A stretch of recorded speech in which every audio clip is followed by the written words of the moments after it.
Okay, so I just got done watching In a Violent Nature, quite literally like 5 minutes ago. And it's basically a movie, think Friday the 13th, but in the perspective mainly of Jason. And I quite literally mean that because it is very clear that this movie took heavy inspiration from Friday the 13th.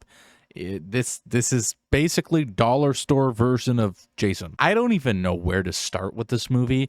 The hype building up to this movie, I was so excited. I don't even know what I was expecting because it was supposed to be a slasher, a horror slasher in the POV of the killer, not the survivors for once. I really don't know what I was expecting with it, but it wasn't this. If you guys are excited for this movie, I would let down your expectations quite a bit. I'm not going to try to get into too many spoilers about the movie. I'm just going to kind of talk and yap about the movie.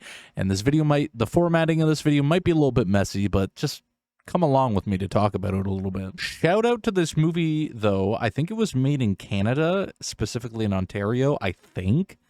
So that's cool. I'm from Ontario.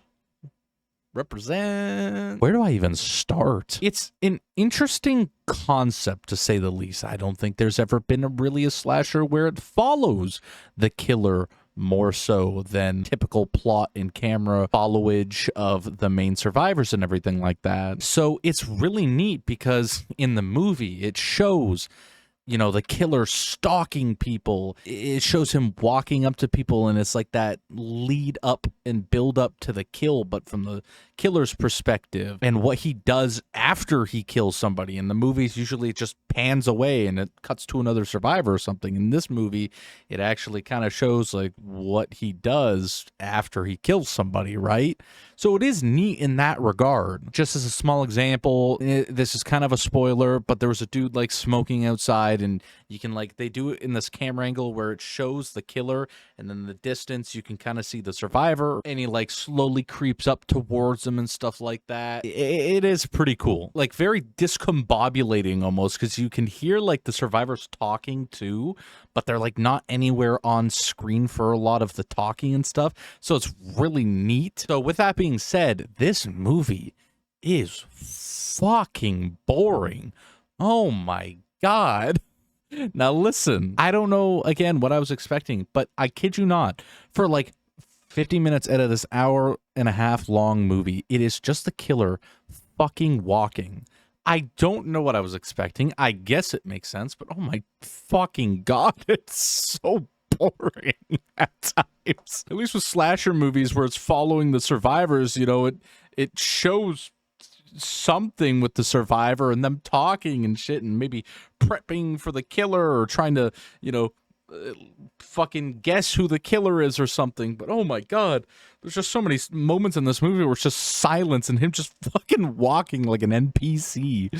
Oh my God, I don't know, it's kind of interesting, funny. It's I don't know what to think of that. I will say it is unique because not a lot of movies have been done like this. I don't know if you guys could tell me a horror movie where it shows the POV of the killer for 90% of the movie, but another thing I'll say, the plot of this movie is fucking stupid as shit. The plot of this movie is just so bad, man. I guess you could say that with a lot of slashers, but it's just the only original aspect of this movie is the POV shot of the killer. Everything else is just fucking, it's lame, man. It's lame. I will say, the kills are fucking awesome.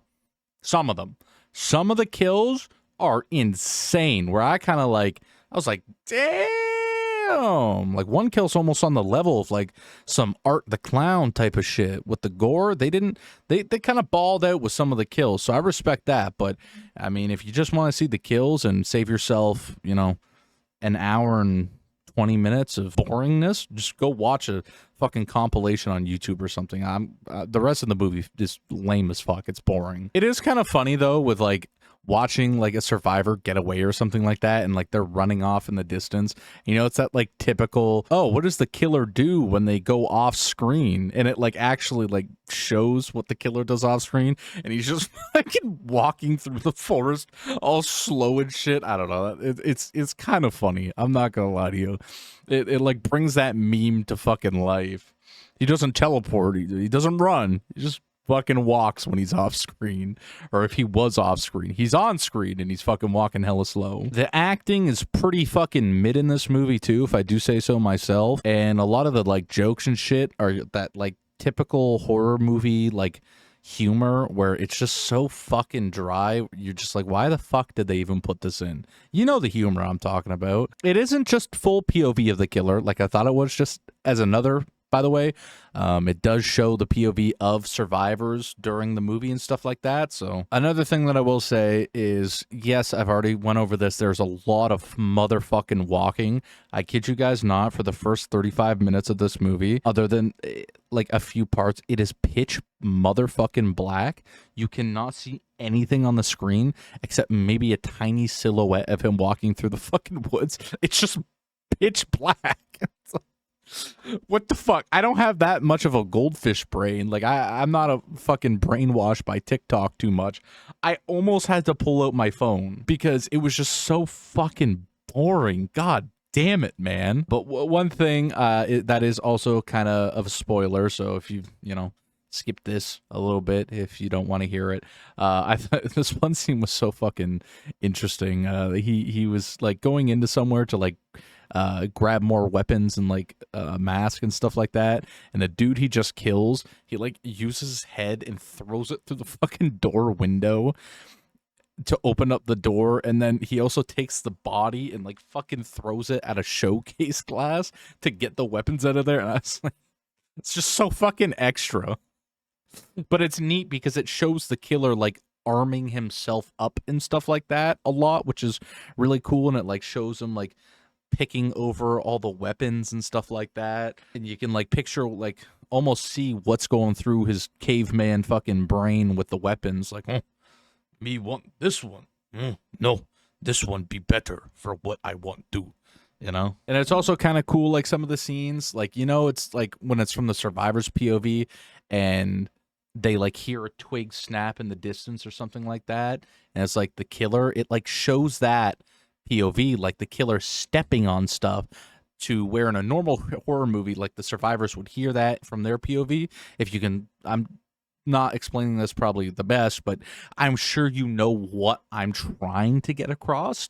And that is another cool part of the movie that I like a lot, because it's shown a lot, like the stepping on like breakables, like your typical branch that cracks and they're like, oh, a noise, that goes on through the movie quite a bit, and like the killer like stepping on stuff and whatnot. But that's another thing that I thought was pretty cool. Some of the camera work kind of has me scratching my head, but you know, some of the other scenes are pretty cool. I do like what they can achieve in the shots that they do. One of my favorite scenes, survivor threw his car keys into the forest, or like another person's car keys in the forest, and like the killer like picks them up. It's got like a red car on it. He just like sits down and starts like playing with it. I fucking love that scene. That was great. One kind of like weird thing in the movie that I thought, this is also a little bit of a spoiler, so sorry, but there's like a ranger or like a police dude, and he knows who the killer is. Like, he knows how much of a monster he is,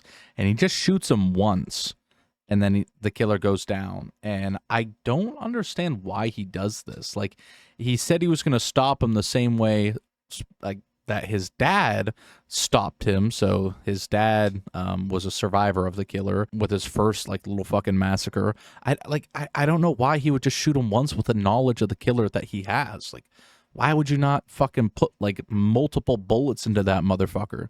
He had a shotgun. It was just so I hated that scene because it was just so fucking dumb, man. That's my little bit of a yap session for this movie. I'm trying to keep, you know, the spoilers to a minimum. I'm not going to talk about too many kills or anything like that. Spoil those, or the ending or anything. So this is probably one of my very first videos I've done that are spoiler free. But I mean, it's a slasher movie, so what really is there to fucking spoil? You know people are going to die. If you go watch this movie, you're probably going to be bored the fuck out of your mind.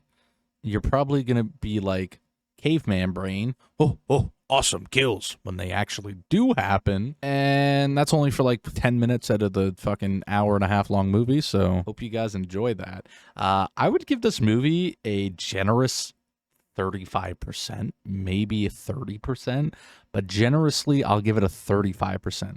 Maybe on a good day, a 40%.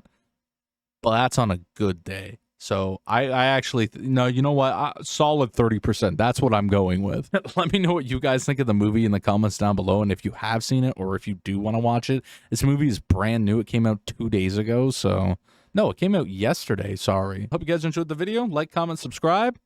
I'll see you guys in the next one. Peace out.